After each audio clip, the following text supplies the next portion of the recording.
most Filipino families focus on get the money, get the big salary, job that pays well. Dito sila. Kasi Filipinos feel na yun yung solusyon. Yun ang solusyon. The money is the solution. You have to get the money, the better paying job, para makatulong ka na sa amin. Kami, hindi kami agree doon. We go to the other side. We will not advise our younger friends o yung mga kakatapos lang sa college, or even mas bata, yung nakatira pa sa parents, yung mga nasa teens. Ang ipapayo namin sa kanila, lalo na yung parents or yung guardians, is don't let them go for money, let them go for character. I-build mo yung financial character niya tsaka attitude niya. Dahil naniniwala tayo, it's the attitude sa pera na pagtama siya, pag pinakawalan mo yung bata, eventually, no matter mahirapan siya o nagkaroon siya ng 10 million, hindi niya wawaldasin. Kasi tama yung ugali niya. So rarely do you hear in Filipino families na, bawa tayo parents, parang, anak, nakagraduate ka na.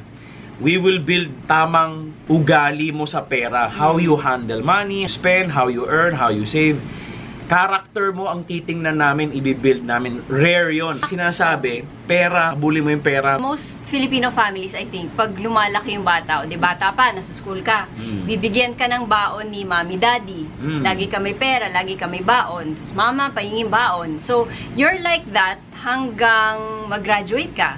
And then, pag nag-graduate ka, naghanap ka ng bagong trabaho, parang pinalitan mo na lang si mama, papa with your employer, kung saan ka nagtatrabaho. So, dun ka na naman kumukuha ng pera. Parang ang gusto rin naming ipakita, marami rin kaming mga stories na nakuha na parang yung parents, hindi nila tinitrain yung bata pa lang, paano maghanap ng pera, yung hindi lang dun sa sahod ng sahod, yung other streams of income. Parang hindi yun nade-develop. Nung pinag-uusapan nga namin tong topic na to kanina, kinompare namin dun sa kultura ng states. Parang, we don't have to follow the states in everything. Pero in terms of attitude of parents teaching their kids, natutuwa ako kasi yung mga bata doon, parang pinupush ng mga American parents to, o mag-set up ka ng lemonade stand para kumita ka. Gusto mo yung toy na yan? O sige, pagkakitaan mo. Mahilig sila mag-summer job para may pocket money yung kids. Okay, sandali